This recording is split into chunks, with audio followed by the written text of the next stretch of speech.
The new U.S. ambassador talks Keystone. 3 reasons why Canada's hockey teams are in the dumps. And there is value to be found in the Toronto housing market. Welcome to Globe Now. I'm Affan Chowdhry. He is President Barack Obama's pick to be Washington's man in Ottawa.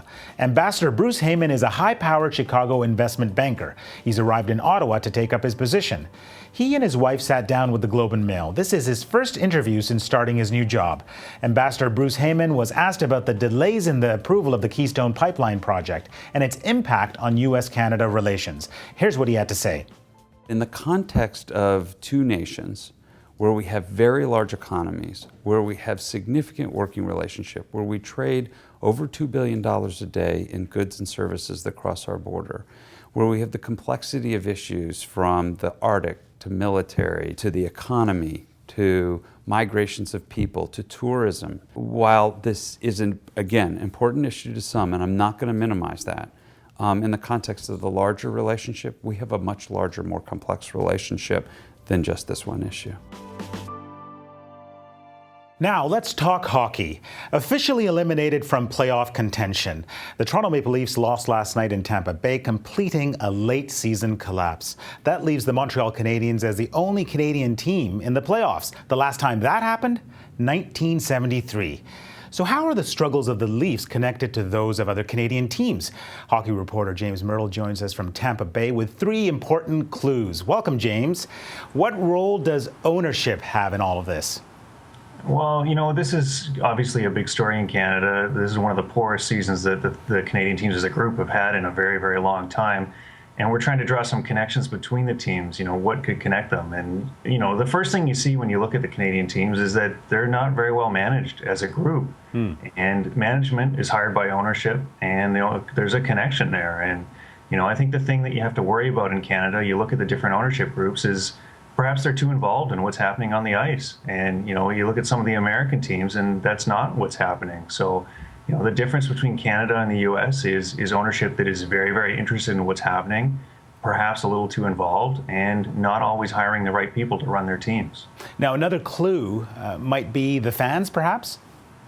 Well, you know, the thing, I really don't like blaming the fans. I think that that's kind of a cop-out is to say, well, you know, the fans showing up is what's causing this. But I think the fact that ownership and management always has that fan base, they've always got that revenue coming in, I think that that sort of gives them a comfort zone where it doesn't necessarily push them to be a contender every single year. And that's where you get into talking about the fans. You know, there's not the pressure that you would have in a place like LA or even a Boston or Chicago, where if the team is really bad, the fans don't show up.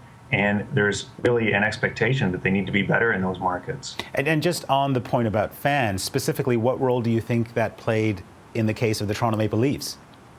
Well, I mean, the Leafs are pretty much bulletproof in terms of revenue. They make more money than any other NHL team, and you know, they're wildly successful financially, and they always have been, and they always will be. So, you know, it's one of those tough things. You don't want to blame the fans necessarily for the management being poor, but I just don't think they have the same kind of financial pressures that a lot of the successful teams in hockey do right now. Interesting. Now, we've talked about management. We've talked about fans.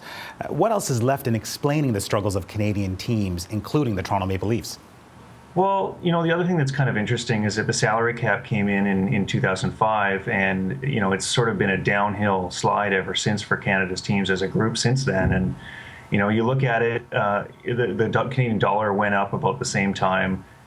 They have a lot more revenue than they did previously, and you know, not being able to spend that money because of the salary cap hurts teams. It especially hurts teams like Vancouver, Montreal, Toronto, 3 of the 4 or 5 richest teams in the whole league, and all of a sudden they have to spend the same amount of money as a team like Nashville or St. Louis or a lot of these American teams, and they also have to pay money into revenue sharing. So they're giving money to these teams to help them be competitive. And, you know, it's a real leveling of the playing field, and it's hurt some of those Canadian teams. Interesting. Thank you so much, James.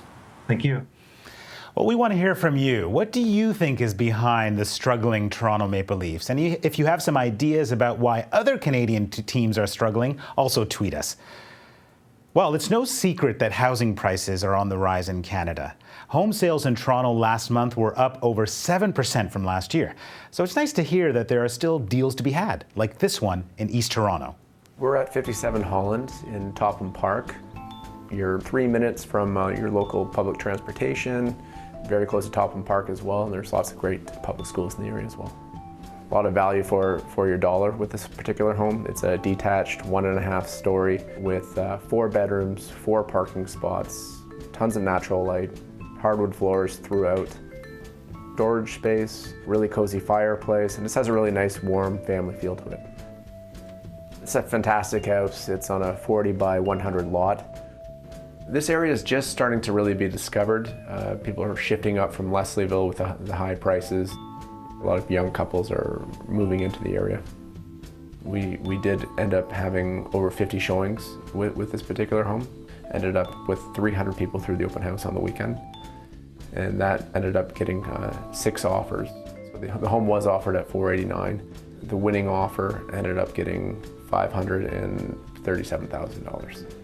A detached home in Toronto for that value is fantastic.